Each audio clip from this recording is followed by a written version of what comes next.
Guy Levy. This is his 10th speech. Therefore, he will be completing this book today, the CC book. And the title of his speech is Campfire Story. And it's going to be 8 to 10 minutes long. Please help me welcome Mr. Guy Levy.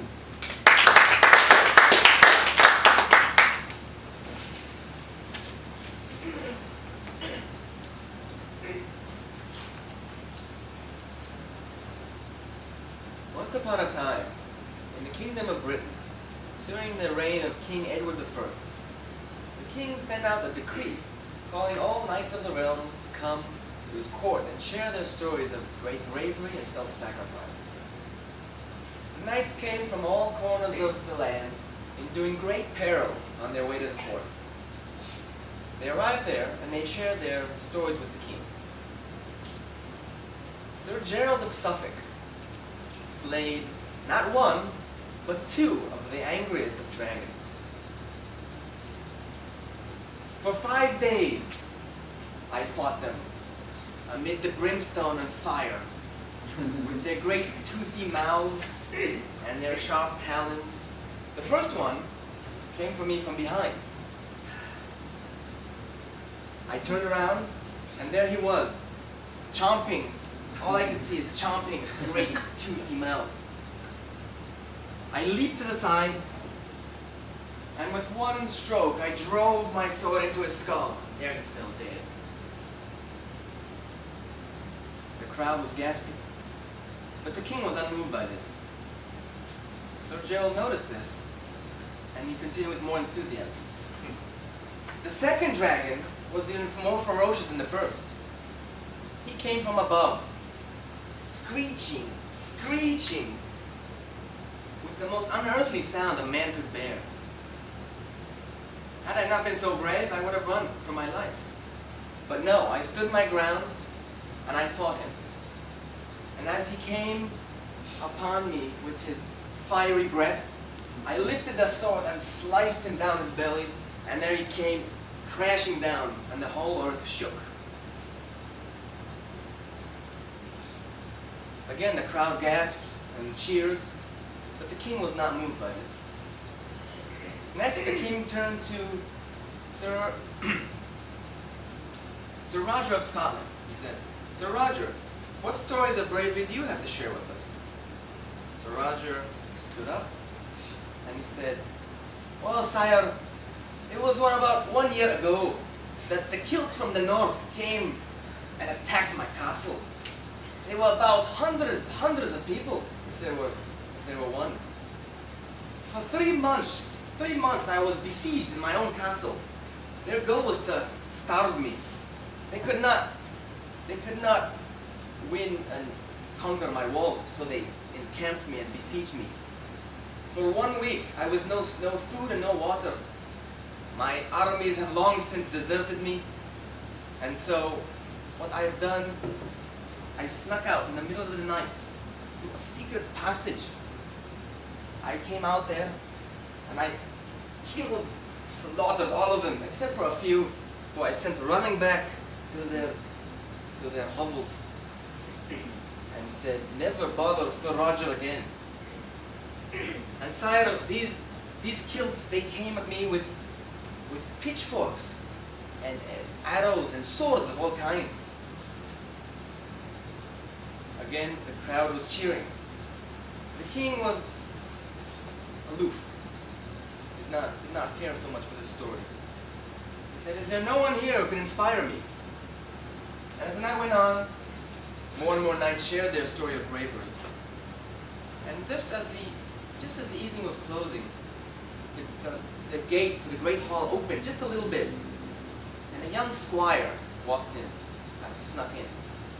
The king noticed this, and he said, told his guards, "Bring this squire over here, this insolent squire." He was brought in, he was thrown on his knees. So the king said, "How dare you be late to my court? You of all people, as a squire, should know you should be the first one here. What do you have to say for yourself?" The squire was shaken up, and he said, "Forgive me, my lord." "Well, what what do you have to say for yourself? Do you know what the punishment is for being late? He says, I know it is death by beheading. The king says, okay, what do you have to say for yourself? And the squire, sobbing with a tear in his eyes, said, my lord, every day for the past 3 years, I have spent an hour with my father, who is bedridden and blind, telling great stories of your conquests. How you conquer the barbarian tribes, and how you beat the French with your great armies. And today I was at my father's side, telling him stories, but today he was in a bad state. He had a fever, his speech was unclear. I asked the doctor, what's wrong with my father? And he said, well, son, this is the time when he needs you most. And so, my lord, I had a choice to make. Either I come to this court to hear the stories of bravery, or I stay with my father, who needs me, and I risk disobeying your order. And so that's what I did. I stayed with him, and I comforted him while he was laying there, telling stories of your great triumphs, your great adventures. The king was silent. He said, and what happened to your father? The squire said, I'm sorry to say that he died not but 1 hour ago. And I was with him while he died, and I thought to myself, I'd rather be with him, the one I love, and risk death than to be in this court.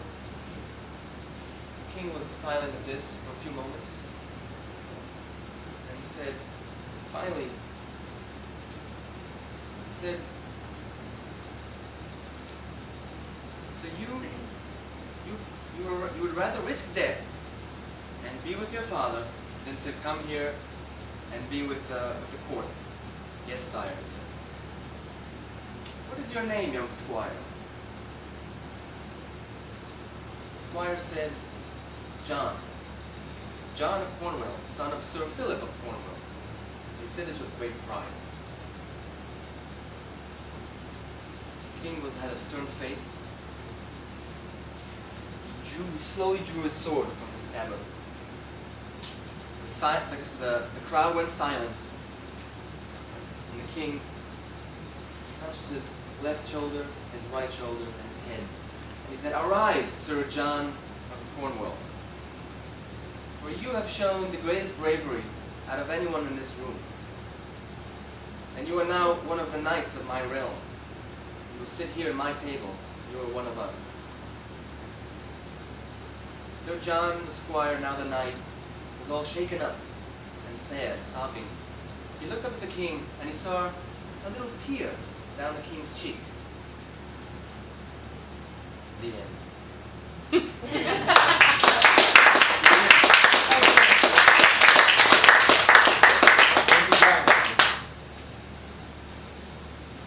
Our next speaker, our third speaker, is going to be Stefania Alucino. The title of Stefania's speech is Healthy Home, Healthy Customers, and Healthy Profit. The length of her speech is going to be 7 to 10 minutes, and she is preparing to give the speech on Friday to a group of basement contractors. And while she's giving the speech to these contractors, she's going to be engaging in some questions and some interaction with the contractors.